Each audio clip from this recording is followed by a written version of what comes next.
Kill Rig. Now that Kill Rig is a highly underrated unit. The Kill Rig plays a support role where he's playing multiple stages, multiple phases of the game. He's looking to play the movement game as he's actually transporting. He's looking to shoot as he has a Word Tower that has Hazardous, Psychic, and Torrent, meaning that he will automatically hit an enemy unit with his last cannon at 24 inches. That makes him actually interesting for Orks, where we can start to damage rhinos, start to actually threaten enemy units that are maybe even character lone ops that we can get within range of shooting and say, hey, I can automatically hit you and just clean you up off the table. Something that Orks sadly missed, where you could put a lone op character there and you're like, well, if he has reactive move, you might not even kill him because you have nothing to shoot him at with. It's weirdly enough that helps with that. He's viable as a stratagem unit, as doing something like Overwatch on custodian units feels pretty good.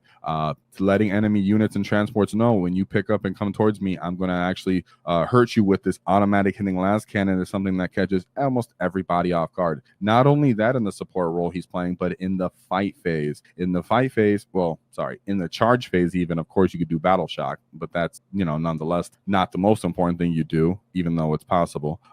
In the fight phase, the fact that he can pick a unit with the Spirit of Gork. At the start of the fight phase, you can select one friendly Orc unit within 12 inches of this model and roll a d6. On a 1, this unit suffers d6 mortal wounds. But on a 2 through 5, you get +1 strength to the melee weapons equipped by models in that unit. And on a 6, you gain lethal as well. Okay, so what it does is now takes Orks to another threshold of different ways of thinking of how can I peak my strength? How can I actually get the most value out of this 12-inch bubble that I can choose to select someone from far away, not seeing them, and take them to that next threshold of wounding potential. In this case, he's helpful to not only snag units, but actually any Orc unit in the Codex as a whole. As when you're talking about his stratagem value and the detachments he's going to use, you'll see that. Now, when we look at Warhorde and we have the Kill Rig, being able to take people to the next strength threshold with that volume of attacks and lethal stacking it innately is a beautiful thing. Whenever you're playing the Kill Rig, it is highly important, though, for you, such as I mentioned with the Hunter Rig, that you remain playing defensively, as he doesn't have to be in combat to give someone that ability. A lot of the time, you're going to be stringing out 20-man units to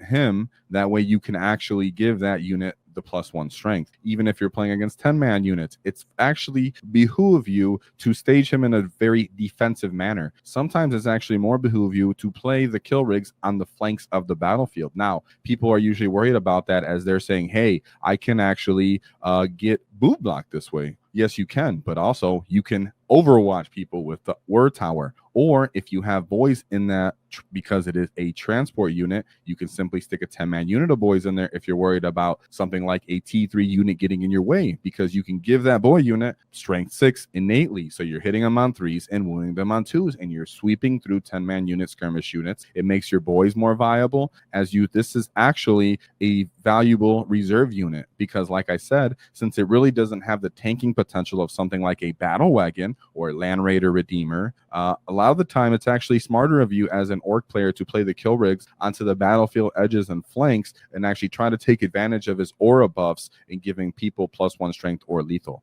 Today's sponsor, Baron of Dice. So Baron of Dice has great dice. They have actually enabled us to give these dice out for our paint competitions.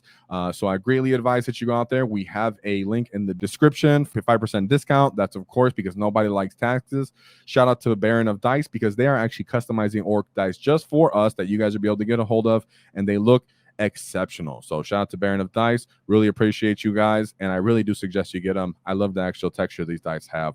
Beautiful, beautiful, beautiful. I like to see him in Warhorde. I actually like to see him in the Hunt. Like I said before, with the Hunter rig, you can use a CP to actually pick him up in the fight phase and reposition him on the battlefield. That drives people wild to say, I can pick up this transport and reposition him and then auto Laws cannon you and do all types of things. Of course, not in the same phase, but when it's time to shoot again. So your repositioning with something like the Hunt makes his mobility a lot better, right? And like I said, you're not really even looking to play the middle of the table with the kill rig necessarily, because he's not really tough enough at being simply toughness 10 and not having a kill rig for that. So you can actually find a little bit of viability in the Bully Boys detachment and the Green Tide detachment. Actually, for the Bully Boys detachment, you take something like Knobs to that next strength threshold because they don't, gain the benefit of something like Warhorde where they can get critical 5+ for lethal from gas. Knobs can end up really failing into punching into units that are C12, T11. Therefore, simply one kill rig sometimes on your list. Sometimes, let's just say you have the theme and you own a kill rig and it's painted up and you want to bring it. There's actually some viability there as it pushes your Knobs to that next strength threshold, whether it's in Warhorde or something like the Bully Boys, and they can actually punch up and chew through high toughness enemy units. Funny enough, in the Green Tide detachment, if you're playing with mobs of boys, a sport, of course, we know Green Tide has been heavily hit, but in that way, Ork players have adjusted and they've said, I'm not bringing the full 100 boys sometimes. Sometimes I'm bringing simply 60, and so a couple 10-man units. In that being said, because Call the Horde and other things are not so, so potent, you're looking to fill the rest of your Green Tide list with other units. Something like a kill rig can actually give you support in that. It allows you to pop enemy transport so they can't simply disrespect and tag your boy units and be stuck in combat for longer than you want your mobs to be stuck in combat. If an enemy unit simply understands how I can charge your boy mob and stay away from your characters and your power claws, there's a chance your character,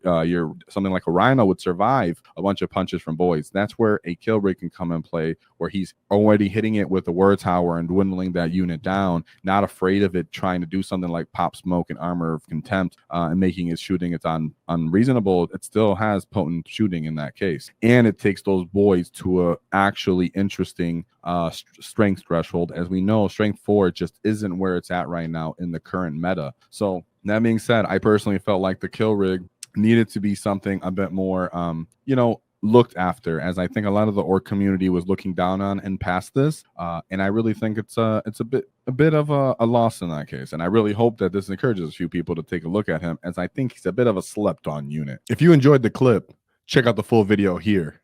If you'd like to see more tactics, click here. Let's get stuck in, lads!